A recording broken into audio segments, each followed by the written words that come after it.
The envelope slid across the dinner table like a verdict. Clean white, crisp edges, my name typed in bold. My father didn't look up. My mother set down her fork and tapped a fingernail against her glass, a metronome for bad news. Bailey sprawled on the couch, shoes on the armrest, a bag of chips rustling. I opened the envelope with a butter knife. $1, $200 due on the 1st, the paper read. Line items followed: $800 rent, $200 utilities, $200 household contribution. Late payments incur a $50 fee, my father added, voice flat, eyes on the newspaper.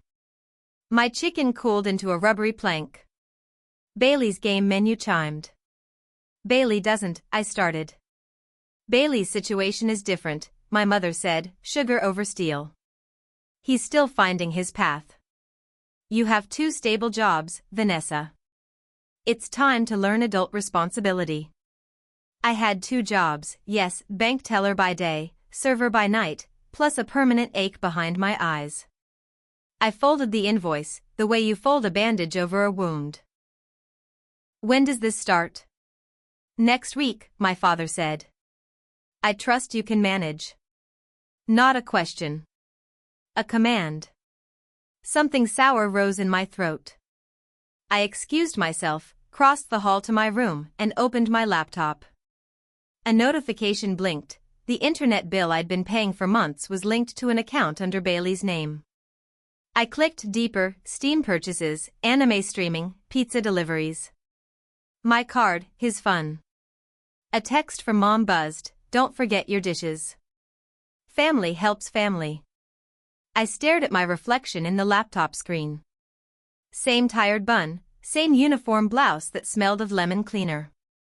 A memory flashed of 5th grade me winning a ribbon for an art show, my parents beaming, Bailey tugging my sleeve for ice cream. When did we stop being on the same team? Downstairs, the faucet hissed. My father cleared his throat. Bailey laughed at something online. I took a photograph of the invoice and saved it to a new folder named Quiet. Then I pulled cash from a lockbox. Tips flattened into obedience, and walked back to the table. My father accepted the envelope, not meeting my eyes. Good girl, he said. Bailey wandered by with a cereal bowl. Spot me 20 for gas? I looked at him. I'm on a tight budget, I said, very quietly. Mom's smile thinned. Don't be selfish. Right, I said. Family helps family. By 7:30 a.m., the bank's lobby smelled like copier toner and burned coffee. I swiped in, tied my hair tighter, and tried not to yawn. Joseph was already at his desk, sorting deposit slips into unholy towers. You look like you slept in a broom closet, he said, sliding a paper cup toward me. Luxury suite, I murmured. Standing room only. He arched an eyebrow.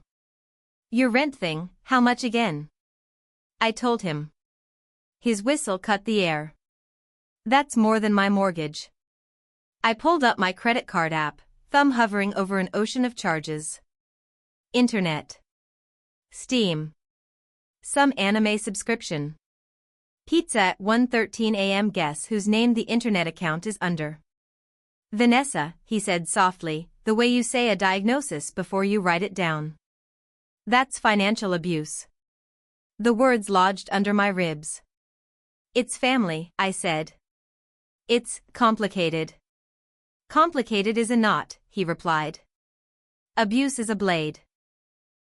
At lunch I swallowed a protein bar that tasted like sweet drywall and checked my tips from the night before, wrinkled singles, quarters still sticky with soda. Mom's text chimed, family dinner at 6. Utility increased to discuss. Be prompt. I typed I'm working and deleted it. I typed again, on shift. Sorry. She replied in seconds, family is not optional. By 4, I was in the restaurant's walk-in cooler, cooling my face with a rack of lettuce like a Victorian fainting couch. The manager asked if I could close. I said yes before my better judgment found its shoes. Table 7 wanted lemon in their water but not lemon, like the essence of lemon. My feet burned. My smile held. Back home, I shut my door and slid the lock. Opened my laptop. Created a new email address, quiet as a confession, and a high-yield savings account at a different bank. I named the savings North Star.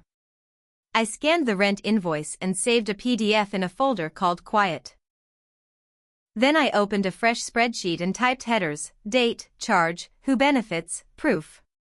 Bailey laughed downstairs, a whole audience in one voice. A charge notification pinged, $59.99, new release on Steam. I added it to the sheet, hands steady now. I took the first 20 from a mason jar of tips and deposited it into North Star. Not much, but a compass doesn't apologize for pointing north.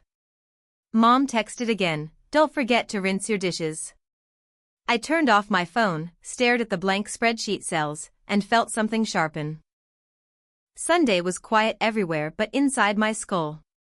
Church bells drifted from 2 streets over. The bank was closed, obviously. My father wasn't. At 9:14 a.m., a text, rent due on the 1st. Late payments incur a $50 fee. That's how the real world works, Vanessa. I stared at the message until the letters separated from meaning and became little wooden blocks. The 1st was a Sunday. I walked to the ATM anyway, deposited what I had, and kept the receipt like a life raft. By dinner, Dad held out his palm. I placed the envelope in it. He turned it over like a jeweler inspecting a fake gem. 2 days late, he announced. 12:50.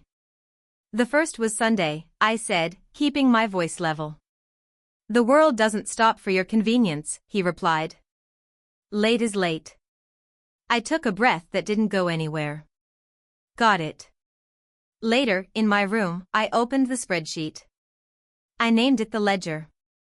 Columns stretched across the screen, date, amount, category, who benefits, reference, status. I added a conditional format that turned the row warning red if who benefits equaled Bailey and muted gold if category contained fee. The sheet glowed like a battlefield. Entry 0001, first, rent $800, parents, photo, IMG_1147. Entry 0002, first, utilities $200, Bailey's rig, screenshot, billportal.pdf. Entry 0003, first, household $200, parents, note, family helps family. Entry 0004, third, late fee $50, parents, text, 9:14 a.m. I printed each receipt and nested it in a clear sleeve inside a binder. Tab dividers, internet, streaming, food delivery, fees, MISC. I labeled the binder spine in block letters, quiet. I slid the ATM receipt from that Sunday behind a plastic sheet. Proof lives longer than memory.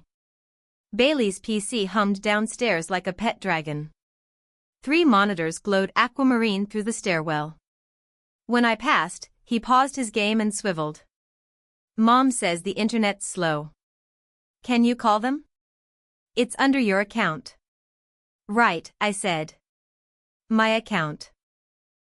That night, Mom announced utility increases at dinner. Your share is now $240, she said, spooning boxed mac and cheese like it was caviar. Electricity costs more. It costs more when someone runs a jet engine in the living room, I said, glancing at Bailey's setup. Don't be petty, Dad said. Bailey needs his equipment for his future.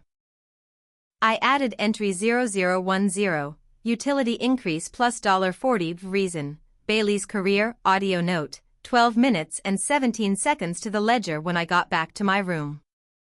I'd started using the voice memos app after realizing paper couldn't capture tone. I saved the clip as family_mt_utility_raise.m4a. At the restaurant, I tore order tickets down to thin ribbons during slow stretches and used them as placeholders in the binder. At the bank, Joseph slid a granola bar onto my keyboard and didn't make me say thank you. On my break, another notification, $59.99, new release on Steam. I didn't flinch. Entry 0016, Steam, who benefits, Bailey, proof, email receipt. When my paycheck hit, I auto-transferred $25 into North Star. A whisper of money. A promise. I renamed the spreadsheet tab from Sheet 1 to Evidence and password protected the file. Before bed, I printed the rent invoice again and tucked it into the binder's front pocket, a first page to a book no one else would read. I slept with the ledger on my nightstand, its plastic cover cool under my palm like armor. The bank's fluorescent lights had a way of making everything look sterile, except Joseph's face when I told him about the utility increase. He leaned back in his chair, hands behind his head. They raised it because of his gaming setup?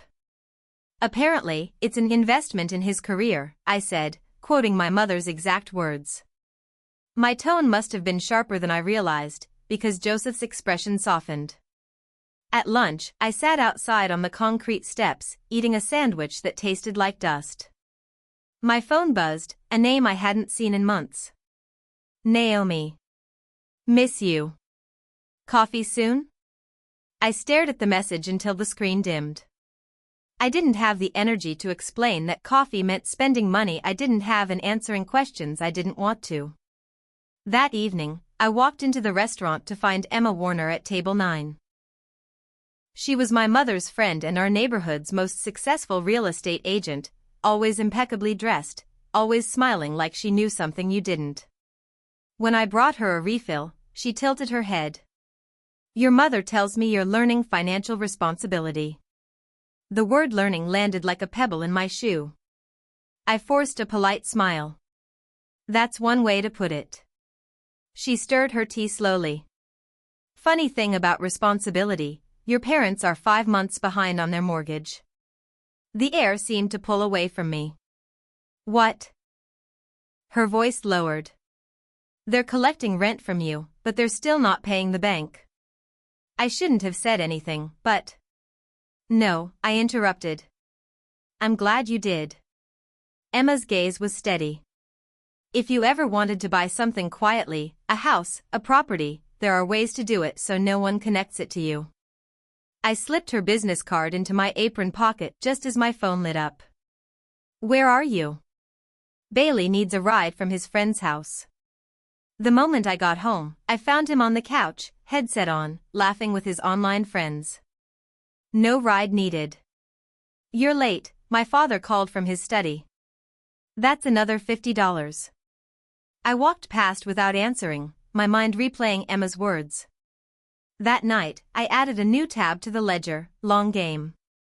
Under the header, I wrote one line, find a way out. And for the first time, the thought didn't feel impossible. It felt like a blueprint. I kept Emma's card in the front pocket of my wallet, next to my driver's license, like it was some kind of passport. At work, between counting cash drawers and explaining overdraft fees, I'd pull it out and trace the raised gold letters with my thumb. There are ways to do it so no one connects it to you.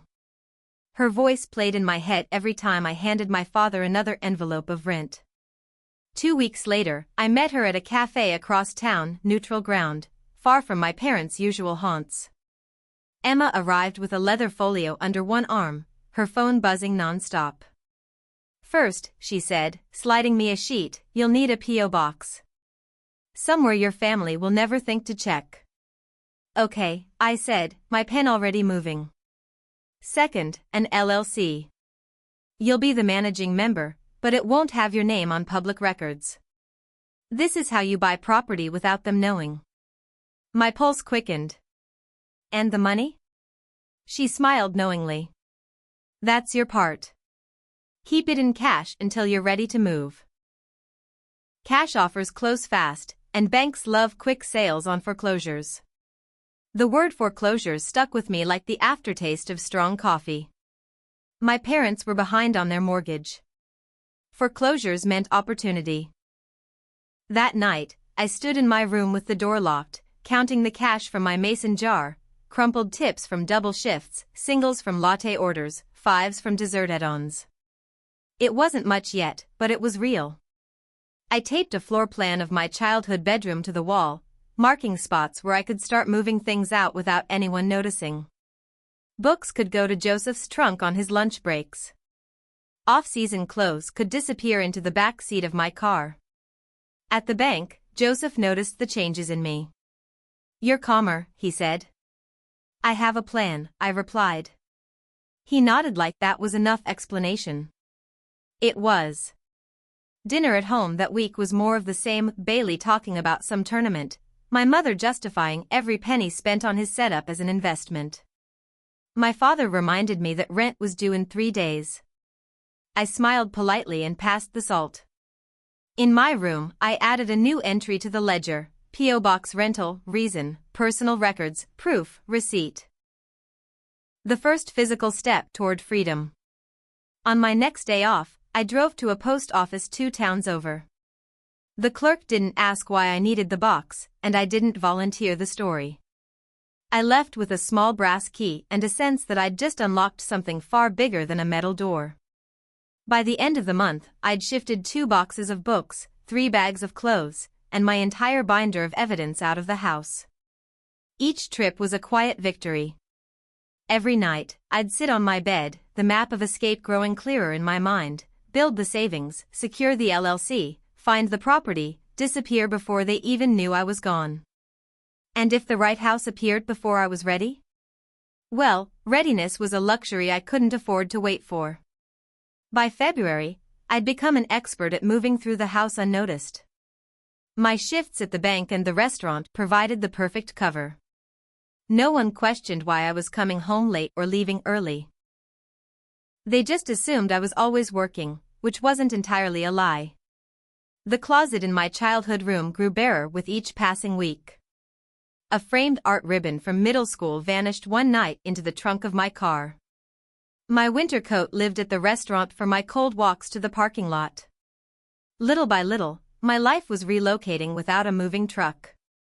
The night before rent was due, I placed an envelope on my father's desk while he scrolled through news headlines. He opened it, counted the bills, and frowned. "You're short," he said. "It's what I have until Friday," I replied evenly. "All or nothing, Vanessa. That's how the real world works." Something in his tone, the same detached authority he used to discipline Bailey for bad grades, made my skin prickle. "Understood," I said, and walked out before he could add another fee to the list. In my room, I recorded the interaction in the ledger, attaching a voice memo labeled dad_short_payment.mp3. Then I opened the long game tab and added, timeline, 6 months to full exit, prep complete in 3. Joseph became my silent partner in the plan. On his lunch breaks, we'd carry boxes of my belongings to his truck. "They're not noticing?" he asked once. "They see what they want to see," I said. The only person who ever seemed to suspect something was Bailey. One night, as I passed him in the hallway, he gave me a long look. "Why are you taking so many boxes to your car?" "Art supplies for a project," I lied without missing a beat. He shrugged and went back to his headset, voice booming to his online friends. At the restaurant, my manager offered me a weekend brunch shift. "It's not glamorous," she said, "but the tips are insane."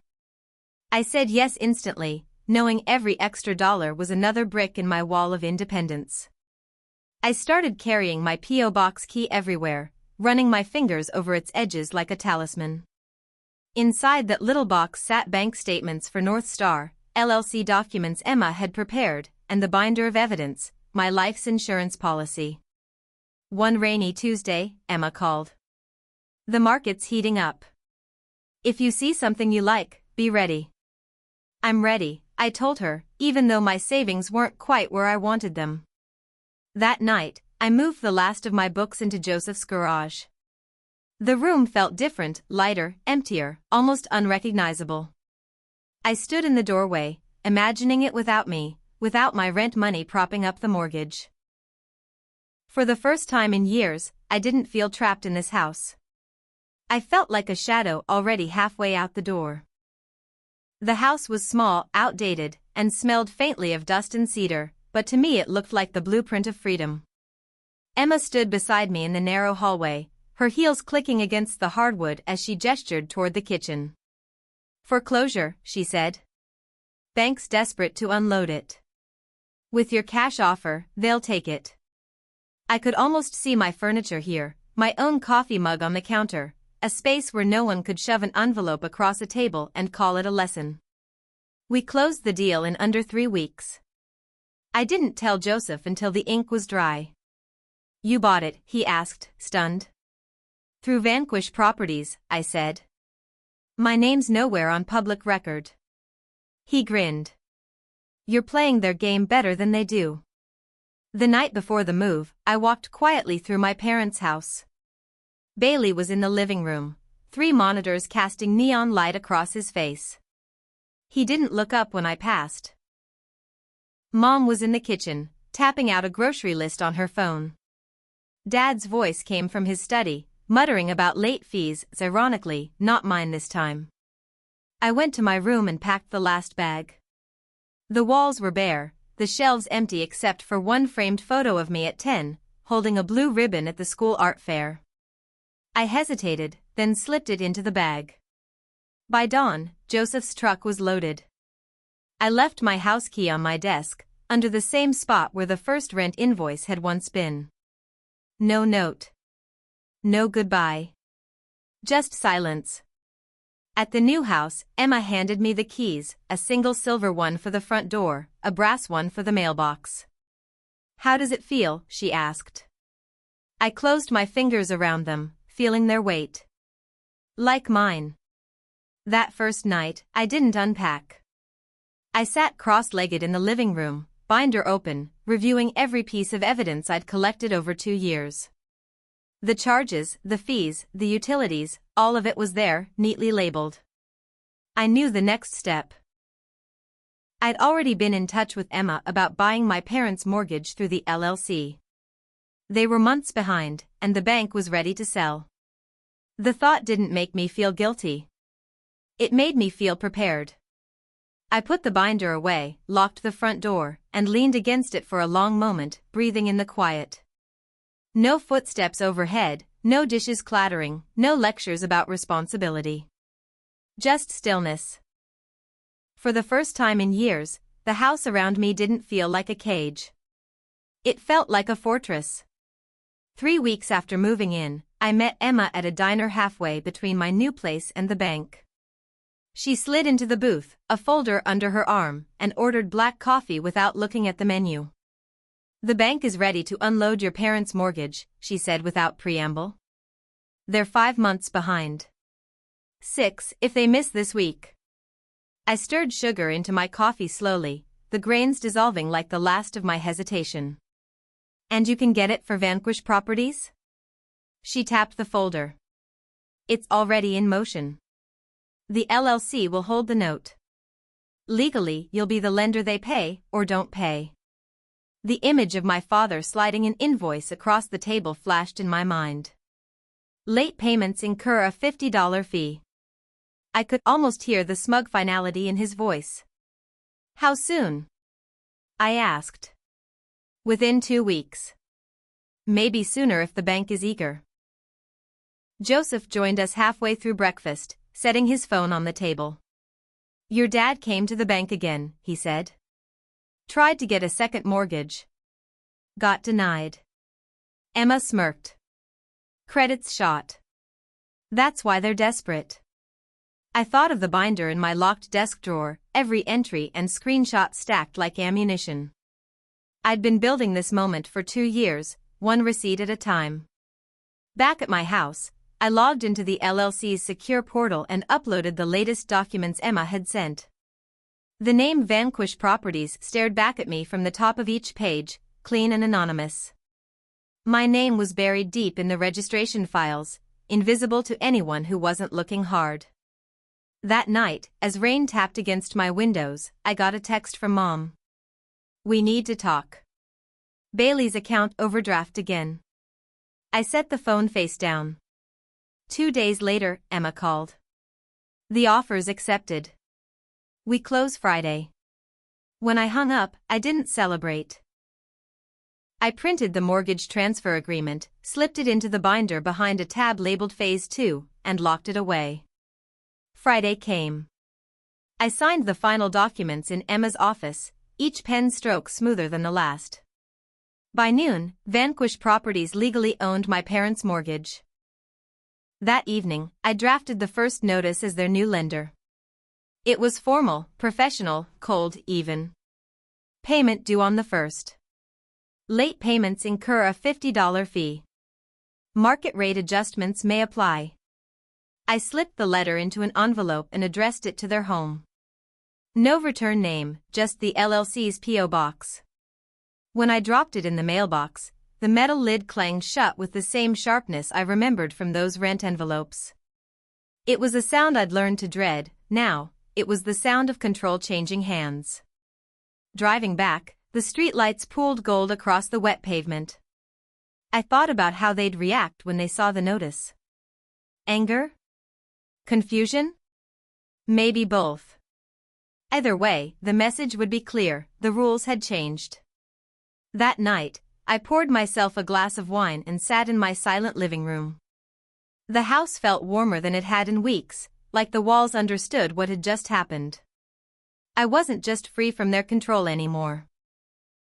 I was in a position to decide what happened next. And I had no intention of being merciful. The pounding on my front door started just after 9 on Saturday morning. I was halfway through my first cup of coffee, barefoot in the kitchen, when I heard my father's voice boom through the wood. "Vanessa, open this door right now." Through the peephole, I saw all three of them, Dad red-faced, Mom wringing her hands, Bailey clutching a duffel bag like a soldier returning from a war he never fought. I unlatched the deadbolt but kept the security chain in place. "Can I help you?" Dad's eyes narrowed. "We know about Vanquish Properties." "Congratulations," I said evenly. Mom stepped forward, voice trembling in that way she used to get out of speeding tickets. "Sweetie, we need to talk about this like family. Bailey just needs a place to stay temporarily. Until things settle down." I looked at Bailey's duffel, then back at her. "I have a pull-out couch in the garage. $1,200 a month. Late fees apply." Dad's jaw clenched. "You can't be serious." "Why not? That's how the real world works, remember?" Mom's eyes welled up instantly. "We're your family." I took my phone from my pocket and scrolled until I found an old text. "Let me refresh your memory," I said, reading aloud. "Bailey needs support right now. Family helps family. Don't be selfish, Vanessa." I met her gaze. "Sound familiar?" "That was different," Dad began. "You're right," I said, my voice sharpening. "It was different because I actually paid my bills. And I have proof of every payment, every late fee, every utility charge." I bent down, picked up the manila envelope waiting by the door, and slid it through the gap in the chain. 2 years' worth of records. "Want to go through them together?" Bailey's hands shook as he opened it, eyes scanning the pages. "What is all this?" "It's everything you taught me about adult responsibility," I said. "Only now, the roles are reversed." Dad tried to push the door open, but the chain held. "You had no right." "I had every right," I cut in. "You charged me above market rate to live in my childhood bedroom while letting him," I pointed at Bailey, "live free. You added late fees to teach me lessons while spending my money on yourselves. You pushed me to work 2 jobs while telling him to find his path." Mom clutched the envelope like it might erase what it held. "We were trying to help you grow up." "No," I said quietly. "You were using me as your personal ATM. And now you get to learn what that feels like." I pulled another document from behind me and held it up so they could see the title, Mortgage Transfer Agreement. "Technically, Vanquish Properties owns your house. You have 30 days to either start paying market rate rent or find somewhere else to live." The silence was heavy, broken only by the sound of Bailey dropping his duffel to the porch. "You can't do this," he whispered. Then act like family, I said, unhooking the chain and stepping back. Get a job. Pay your bills. Take responsibility for once in your life. Dad's face had gone pale. Mom's tears streaked her makeup. Bailey looked like a boy lost in a city he thought was home. This isn't over, Dad said finally. You're right, I replied. It's just the beginning. I closed the door and locked it, the final click echoing in the quiet house. Through the peephole, I watched them gather their things and walk away slowly, the manila envelope still clutched in my mother's hands like a relic from a life they'd just lost. By the end of the month, a for sale sign appeared in front of my parents' house. Emma handled the listing herself, her neat script on the flyer box promising great potential and motivated sellers. The irony was almost sweet enough to taste. I drove past one afternoon on my way home, catching sight of my mother through the front window. She looked smaller somehow, pacing the living room with a phone pressed to her ear. My father sat stiffly at the dining table, shuffling papers. Bailey was nowhere in sight. Later that week, Naomi texted, "We should talk." We met at our old coffee shop, the one I'd stopped visiting when saving became my religion. She slid into the booth, eyes heavy with guilt. "I owe you an apology," she said. "I knew what they were doing, and I didn't do enough." "You tried to warn me," I reminded her. I wasn't ready to hear it. Still, she reached across the table and squeezed my hand. I should have been a better friend. Joseph arrived a few minutes later, holding a manila folder. "Speaking of doing more," he said, pushing it toward me, "I talked to the loan officer. With your credit history and the LLC's assets, you're approved for the business loan." I flipped the folder open. The words Vanessa's art studio stared back at me. For a moment, I forgot how to breathe. "I haven't painted in years." "You've been sketching," Joseph said. "I've seen it. You never stopped wanting this." That night, in my new house, I walked into the spare room I'd been keeping empty. Stacks of unopened art supplies lined the walls. A secret indulgence I'd been collecting for months without knowing why. I set the loan approval letter on the work table, next to my old brushes. Across town, Bailey texted me out of the blue, "Got a job. Start Monday." For the first time in a long time, I felt something other than anger toward him. Maybe it was relief. Maybe it was hope. 2 days later, Mom called. I didn't answer, but she left a voicemail. "The apartment's nice," she said. "Small, but we're managing. Your father's looking for work. We're learning."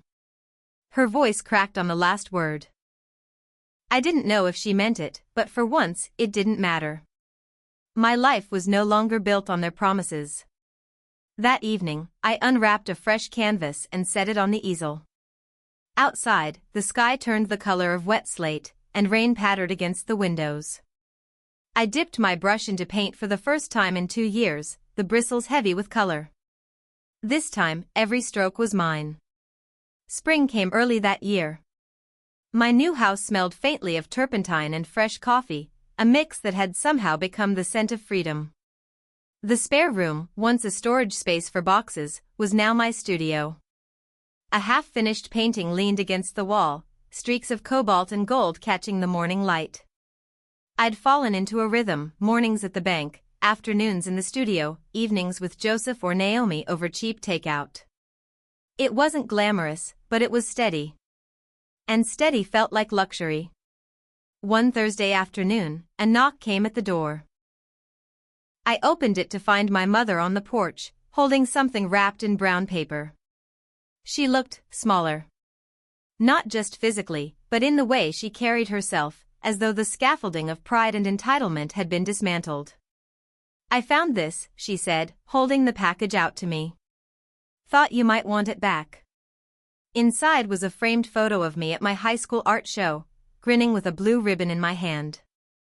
For a moment, I couldn't speak. That picture was from before the invoices, before the rent battles, before I'd learned to hide my plans. "We were wrong," she said finally. So wrong. And I'm sorry. I leaned against the doorframe, unsure how to answer. Sorry doesn't fix it, I said softly. I know, she replied. She stepped back, as if to leave, then stopped. Bailey says his job is hard. Says he's starting to understand what you went through. That earned the faintest smile from me. Good. After she left, I placed the photo on the highest shelf in my studio, next to a jar of brushes I'd been too sentimental to throw away. The girl in that picture looked like she believed the world was hers.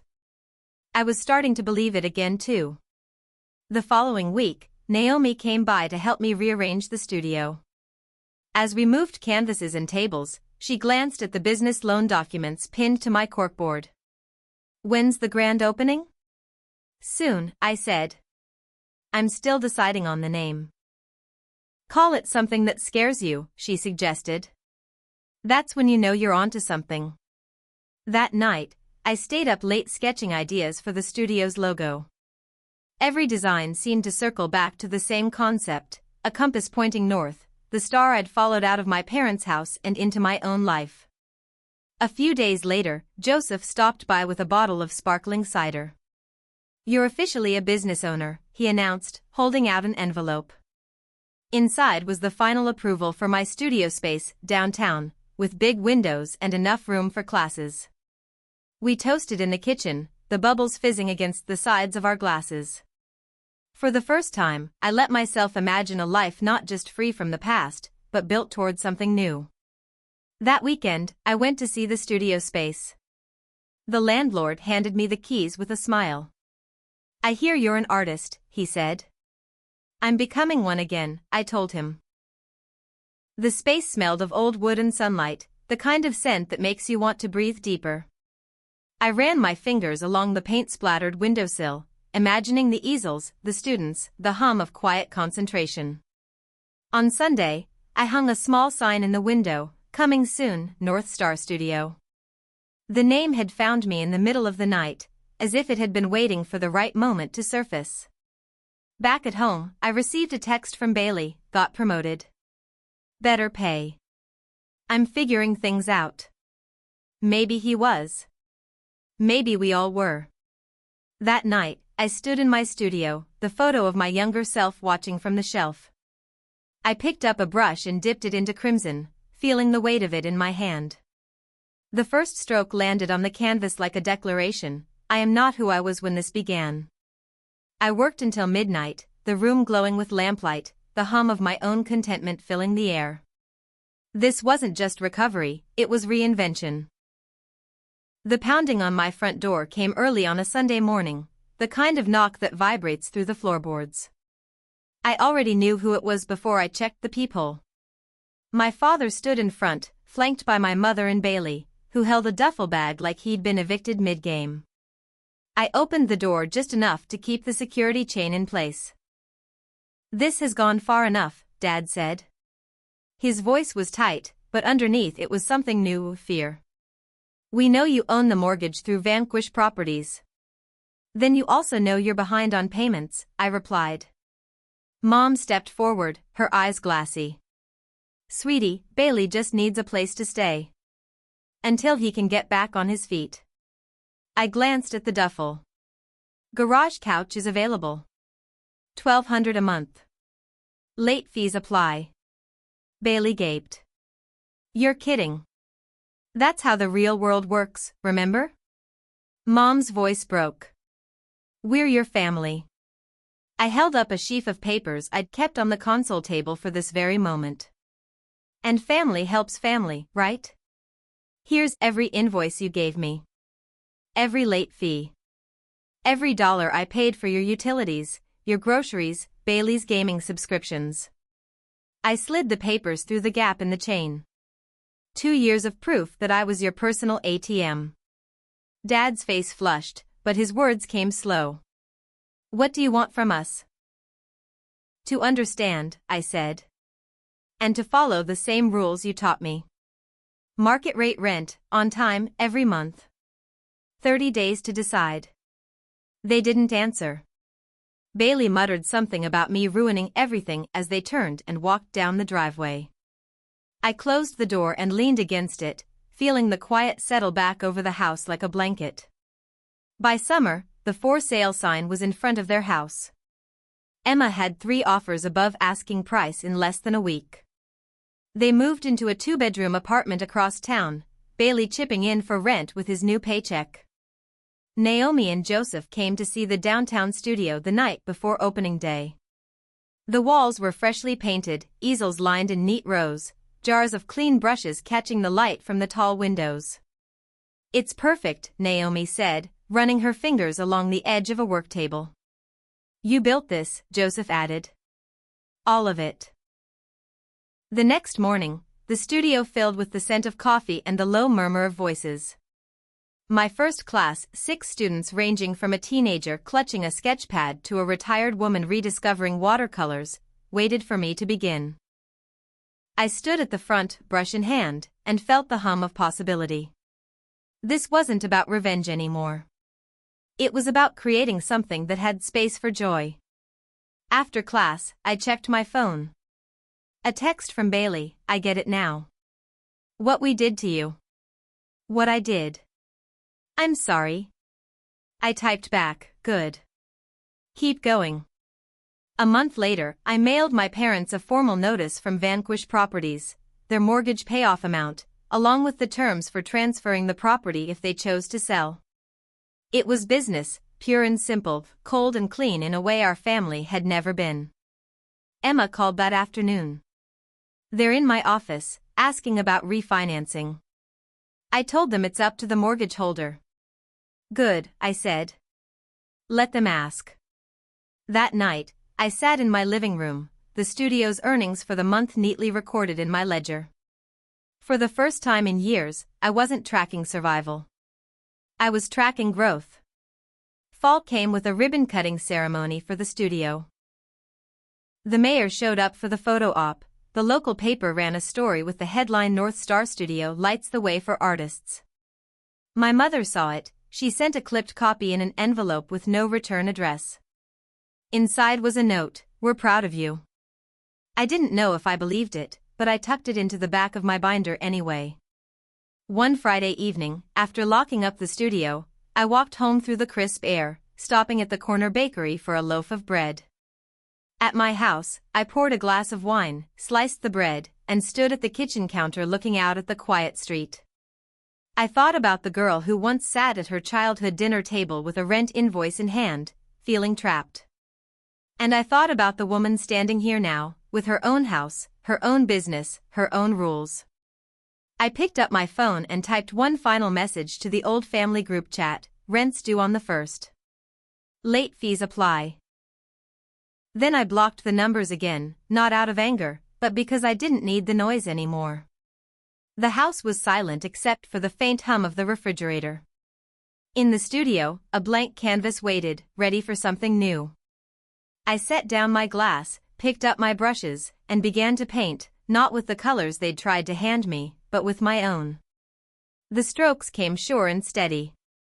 This wasn't about erasing the past. It was about owning the present. Some lessons in life are written not in textbooks, but in the scars we carry and the choices we make when no one is watching. Vanessa's journey is a testament to the power of loyalty to oneself. For years, she was loyal to a family who mistook love for control, who used responsibility as a weapon rather than a gift. It took courage to step away, to endure the loneliness of building a life in secret, and to confront the truth head-on. Courage is not always loud. Sometimes, it is the quiet act of saving every dollar, of refusing to answer a manipulative call, of building a future brick by brick while others doubt you. The truth, however inconvenient, is what sets the foundation for freedom. Vanessa did not distort it, nor did she use it recklessly. She documented it, preserved it, and, when the moment came, revealed it with precision. That truth became both shield and sword, protecting her and delivering the justice her family never expected. Her story leaves behind a simple but enduring philosophy: real strength is not about defeating others for the sake of revenge, but about reclaiming your power and creating a life they can no longer control. Loyalty to yourself, courage to act when the path is hard, and an unshakable commitment to the truth, these are the tools that turn survival into freedom. In the end, the best revenge isn't destruction. It's living so fully and authentically that those who underestimated you must watch as you become exactly who you were meant to be.